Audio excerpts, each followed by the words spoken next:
Hello students, good morning. आज हम लोग 11A की एक्सरसाइज के कंपाउंड इंटरेस्ट के ही आगे हम लोग पढ़ने वाले हैं। जैसे कि कल की क्लास में लास्ट क्लास में हमने ये देखा था कि एसआई और सीआई में क्या डिफरेंस होता है। तो एक बार मैं वहाँ से रिपीट करूँगा और फिर आगे चलते हैं। जैसे हमने आपको बताया था कि एसआई यानी कि सिंपल इंटरेस्ट और कंपाउंड इंटरेस्ट में डिफरेंस ये होता है कि कंपाउंड इंटरेस्ट फर्स्ट ईयर के लिए तो दोनों चीज़ें सेम होती हैं। फर्स्ट ईयर के लिए दोनों ही चीज़ें सेम होती हैं, लेकिन जब सेकेंड ईयर की बात आती है इसमें हमारा प्रीवियस प्रिंसिपल ही काम करता है। यानी कि जो प्रिंसिपल हमारा फर्स्ट ईयर का होता है सेम वही प्रिंसिपल सेकेंड ईयर के लिए भी काम करता है। लेकिन कंपाउंड इंटरेस्ट में क्या होता था कि हमारा अमाउंट फर्स्ट ईयर अमाउंट जो होगा वो क्या करेगा, सेकेंड ईयर के लिए प्रिंसिपल का काम करेगा। तो उम्मीद करता हूँ कि इतनी बातें आपने लास्ट वीक क्लास में सीख ली थी। आज हम लोग कंपाउंड इंटरेस्ट निकालना सीखेंगे। पहले तो थोड़ा सा मैं आपको रिवाइज कराता हूँ सिंपल इंटरेस्ट को। सिंपल इंटरेस्ट की अगर मैं बात करूँ तो एक होता है प्रिंसिपल, एक होगा रेट, नेक्स्ट होगा टाइम और अपान में 100। आप इसी को शॉर्ट में लिखते थे PRT अपॉन 100। ये हमारा क्या आता था, सिंपल इंटरेस्ट। उसके बाद एक अलग वर्ड आता है अमाउंट। अमाउंट क्या होता है, प्रिंसिपल और एसआई का सम। प्रिंसिपल और एसआई यानी कि सिंपल इंटरेस्ट का सम करने पर अमाउंट आएगा। सेम यही कंसेप्ट हम उठा कर ले चलते हैं कंपाउंड इंटरेस्ट के लिए। कंपाउंड इंटरेस्ट में क्या होगा, वहाँ भी आप अमाउंट ही निकालेंगे। उस अमाउंट में क्या होगा, प्रिंसिपल और कंपाउंड इंटरेस्ट ऐड होंगे। प्रिंसिपल और कंपाउंड इंटरेस्ट ऐड होने की वजह से क्या आएगा, अमाउंट आएगा। अब बात ये बनती है कि हम अमाउंट निकालेंगे कैसे। ठीक है, हम अमाउंट निकालेंगे कैसे। अब आइए देखते हैं अमाउंट कैसे निकालते हैं। तो अमाउंट निकालेंगे कैसे, यही सवाल है। ठीक है, अमाउंट, ठीक है, क्या करेंगे, आप लिखेंगे amount is equal to principal bracket में 1 प्लस रेट अपॉन 100 की whole raise to power n। यहाँ पर क्या होगा, P क्या डिनोट करेगा आपको, प्रिंसिपल,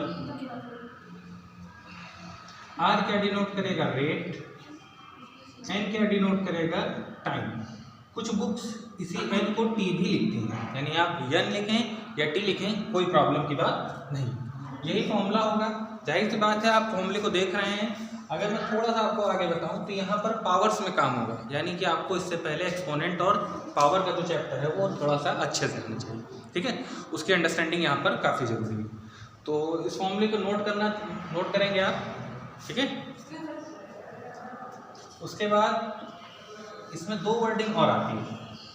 ठीक, क्या होगा, फॉर हाफ ईयरली के लिए एंड फॉर क्वार्टरली के लिए। तो हाफ ईयरली क्या होगा, टाइम ड्यूरेशन 6 मंथ का, और क्वार्टरली क्या होगा, टाइम ड्यूरेशन 3 मंथ का, यानी कि 3 महीने के समय को हम लोग क्वार्टरली कहेंगे, और हाफ ईयरली का मतलब 6 महीने के समय को।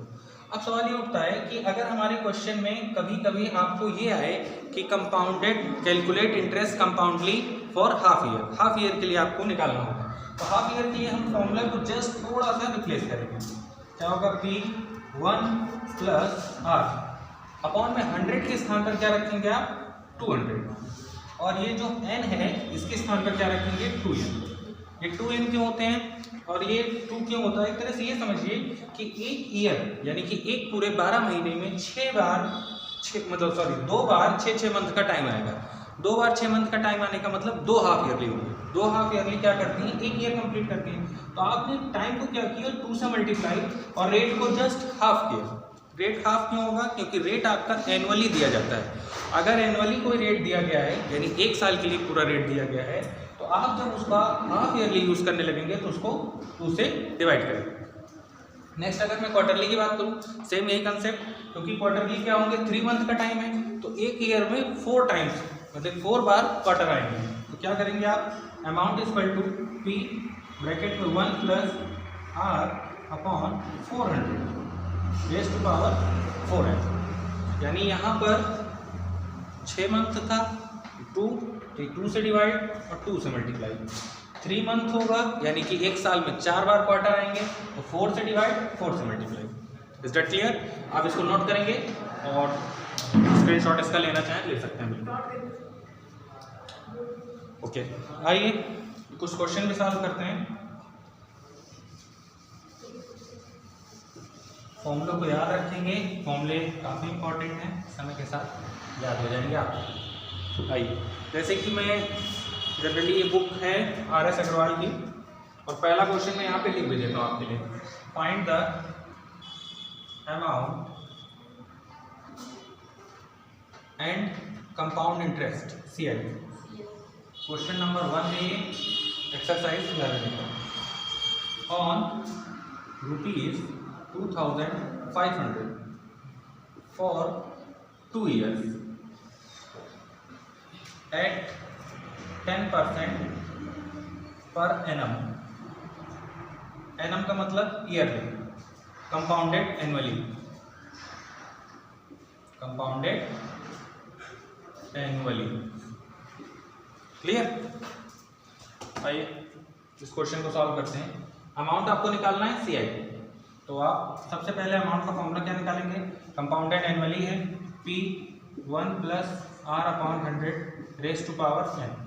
यहाँ पर P क्या होगा? 2500, R क्या होगा?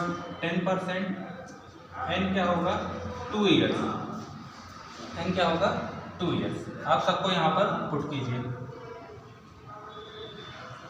2500 1 + 10/100 रेज़ टू पावर 10 से डिवाइड करेंगे, 2500 11/10 रेज़ टू पावर 2।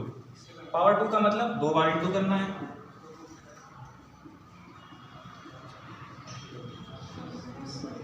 दो जीरो कट गए, इन तीनों का मल्टीप्लाई करेंगे। कुछ मल्टीप्लाई आपको अगर याद हो जाए तो ज़्यादा बेटर है। 121 और 25 का इंटू,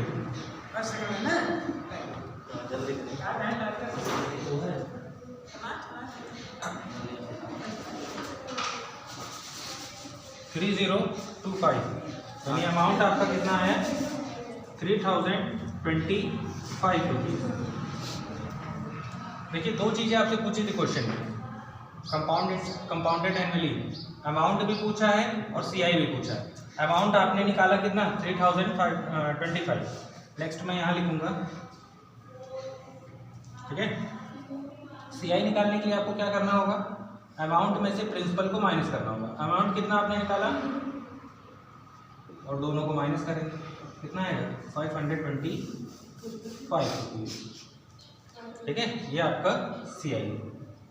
उम्मीद करता हूँ ये बात आपको समझ में आई होगी, ठीक है। एक बार मैं आपको रिवाइज भी करवा देता हूँ। देखिए, आपको जो भी फॉर्मूले दिए गए थे फॉर्मूले रखें, जितनी चीज़ें दी गई थी सारी वैल्यूज़ आपने पहचानने की कोशिश की। रुपीज़ है तो प्रिंसिपल होगा, रेट पहचानने के लिए आपके पास परसेंटेज होता है, और टाइम पहचानने के लिए ईयर्स हो गए या मंथ्स होंगे। तो आपने इन तीनों को लिखा, वैल्यूज़ पुट की, कटिंग किया, 11/10 था, इसको आपने 2 बार मल्टीप्लाई किया, कैंसिल आउट किया, 25 और 121 का इंटू भी मैंने आपको दिखाया। इसके बाद अमाउंट में से प्रिंसिपल को माइनस किए तो 525 रुपीज़ आपको आए। तो आज के लिए मैं उम्मीद करता हूँ इतना ही। नेक्स्ट क्लास में हम लोग इसके आगे क्वेश्चन करेंगे, जो आपसे क्वेश्चन बन सके आप उसको जरूर सॉल्व कीजिए। Thank you very much.